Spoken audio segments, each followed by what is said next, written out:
Um bom dia a todos. Estou muitíssimo feliz de estar mais uma vez aqui. Adoro vir para cá. O trânsito hoje estava melhor.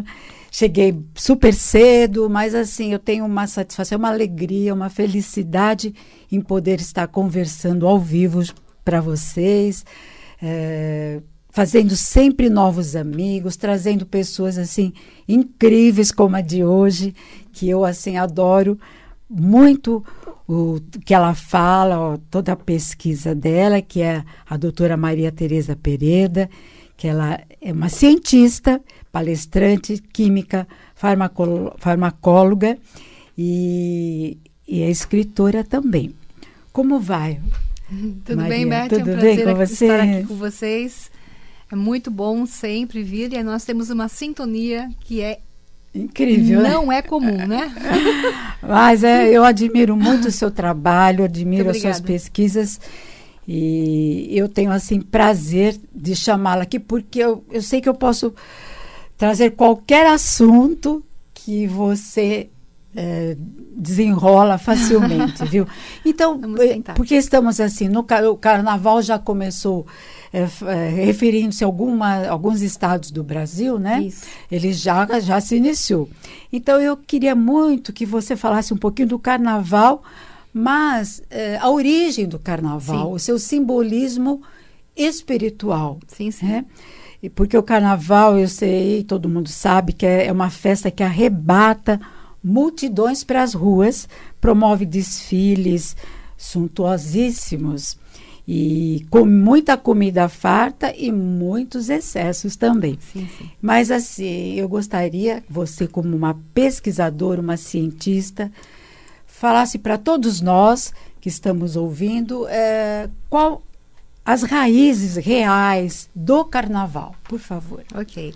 A primeira e mais importante colocação é que toda a informação se perdeu no tempo, não só no carnaval, mas a origem mítica e até religiosa, o que se transformou em religião, o fundamento real que havia na história da humanidade se perdeu.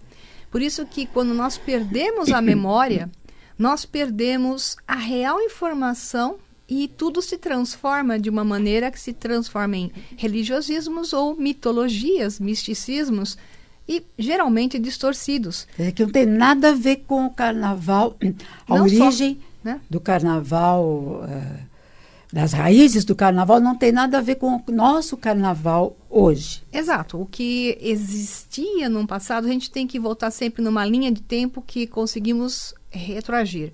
Então vamos voltar ao Antigo Egito, bem antes dos tempos onde oficialmente. Tudo começou, né, praticamente. Né? Da nossa linha de tempo, sim, né?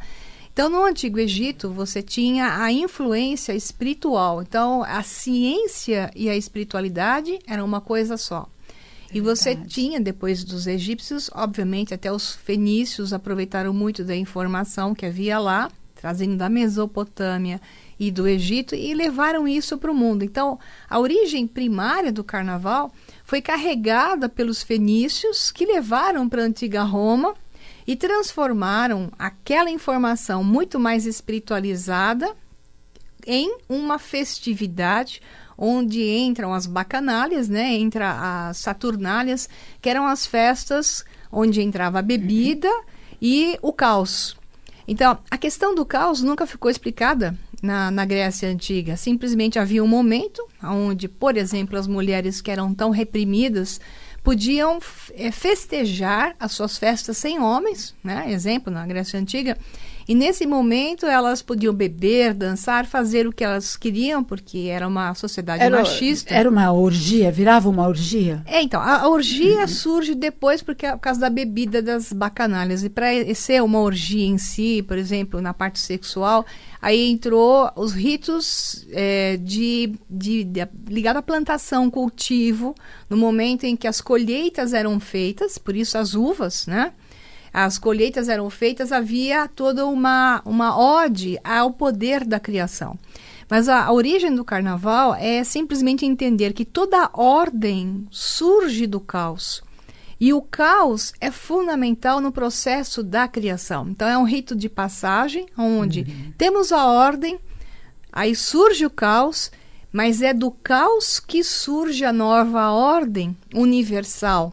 Então, dentro da ciência, da cosmogonia, na simbologia mais antiga, você tem sempre isso. O problema é que, quando o homem entra na informação e não tem mais o seu conhecimento real, ele a transforma dentro do seu sistema de ego e aí acaba alterando. Então, eu só vou dar uma lidinha aqui, um texto que é do meu querido Antônio Farjani, mitólogo. Eu vou te cortar, só avisando o nosso público que você também pode estar vendo o programa pelo Facebook da Rádio Mundial e compartilhe, viu, gente? Pode também entrar, fazer perguntas, não sei se dá tempo de responder, mas mais tarde a Maria Pereda vai estar respondendo as perguntas que, porventura, vocês fizerem. Mas entre ali no Facebook da Rádio Mundial, você vê a gente ao vivo e a cores. Eu vou dar umas pitadinhas aqui no texto do Antônio Farjani, que é um especialista em religião e mitologia comparada e astroteologia. Então, ele diz assim que a questão da informação do carnaval que nós temos hoje, ela veio pelos fenícios, nos ritos de Dionísio, que renasceram na forma do carnaval bem no coração do Império Português do Novo Mundo. Então, os portugueses trouxeram essa informação para o Brasil. O carnaval não é brasileiro, tem gente que acha que é, né? Uhum. E não é. Na verdade, ele veio pelos portugueses, trazido por causa da influência dos fenícios. E aí se misturou elementos da África e Mesoamérica, terras que são ditas como tendo sido conhecidas até pelos fenícios antes da história oficial, né?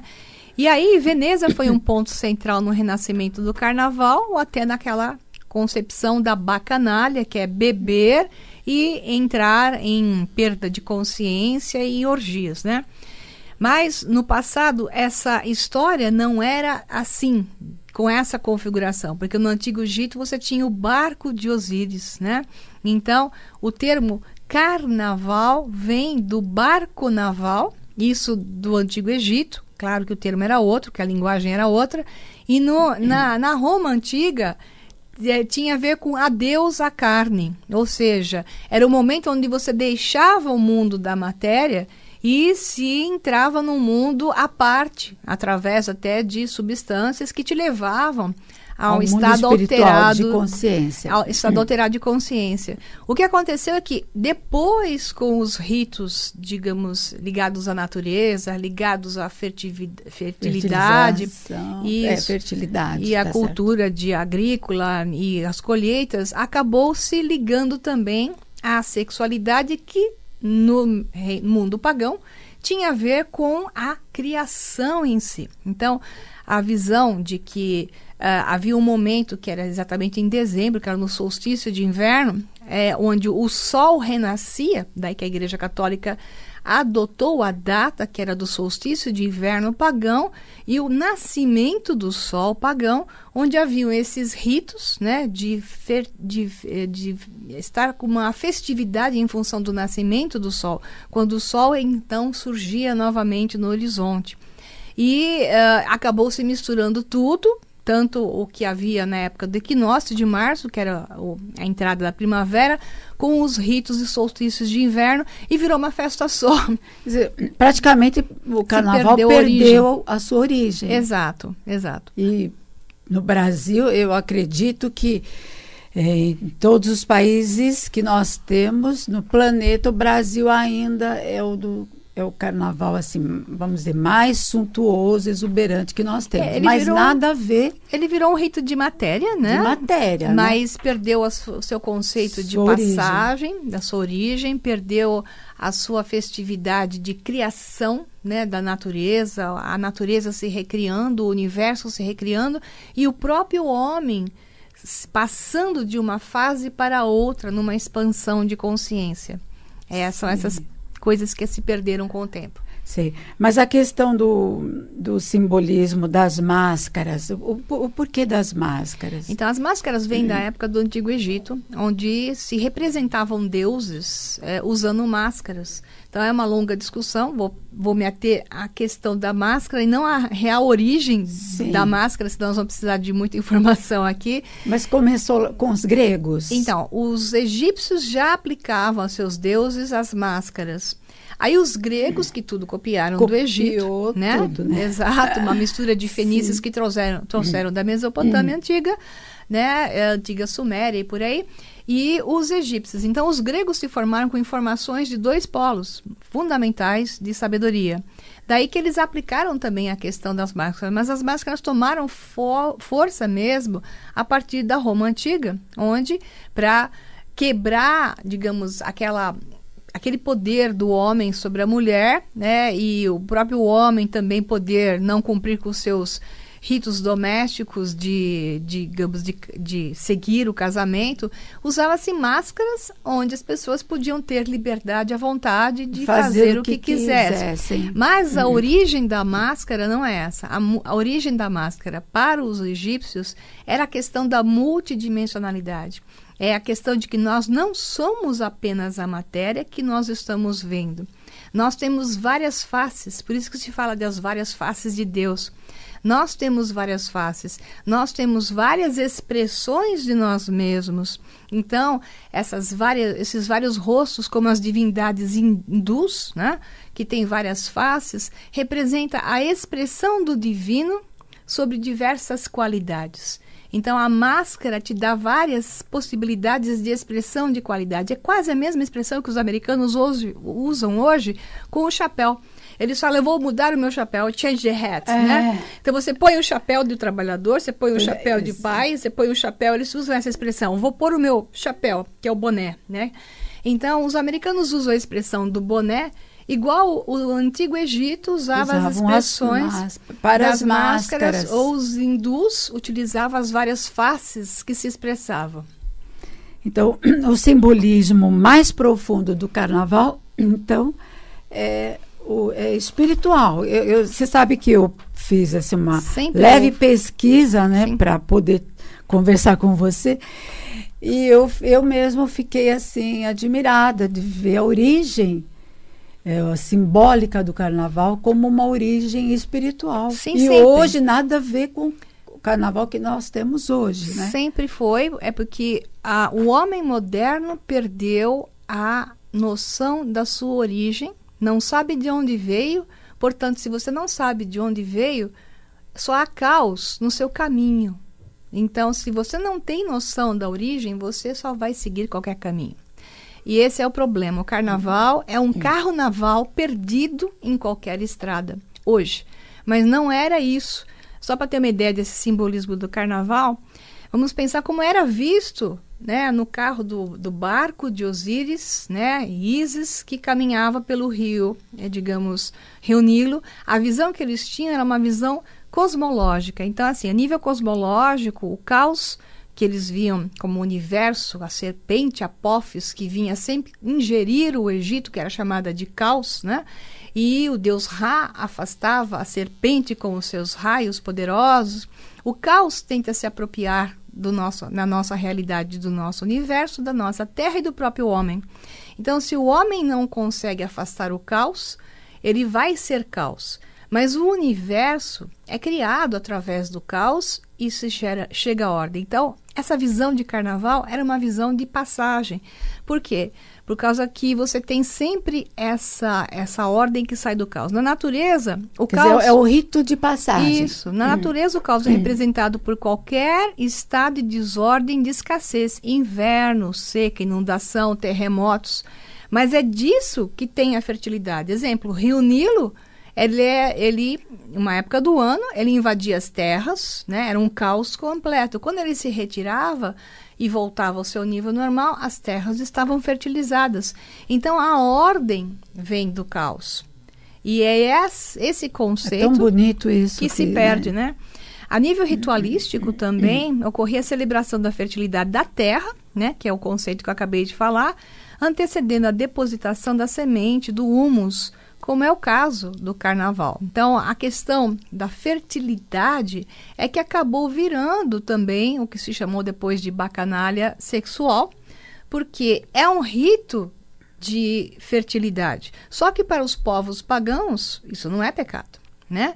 O pecado, a ideia de que isso é promíscuo, surgiu depois com as religiões abraâmicas, que impediram essa questão da união sagrada. Eles viam como uma união sagrada entre o homem e uma mulher, que não precisava ser exatamente, somente aqueles que estavam casados. Radicalizou, né? Exato, exato. Aí no nível social, o caos é representado pela relativização da lei e abolição dos limites, abolição da autoridade, da hierarquia, da instituição da sanidade, da insanidade, embriaguez, procissões cômicas, que tem a ver, né? São zombarias dos governos, e por aí vai. Então, o caos, como estado de desordem, se caracteriza pela ausência de limites, que no plano social se expressa pelo relaxamento das leis, da hierarquia, e por aí vai. Então, tudo isso está dentro do que é a simbologia original do carnaval e que se perde e se vê só o momento de sair pulando e gastar dinheiro em roupa e beber e depois passar mal e depois ficar bom. É o que ficou do carnaval, né? Sim, toda essa informação. E a nível psicológico, né, que também é outro aspecto importante, o caos é representado pela loucura profana, a insanidade tal como a entendemos hoje em dia. Então você... Ora, tem um estado chamado loucura pela sociedade, que pode ser um estado de tremenda criação, e às vezes os que são chamados de loucos são aqueles que geram transformações na sociedade positivas, como momentos criativos de ciência ou nas artes, né? Então, essa loucura profana é quebrar as regras para uma nova ordem que vai ser instalada.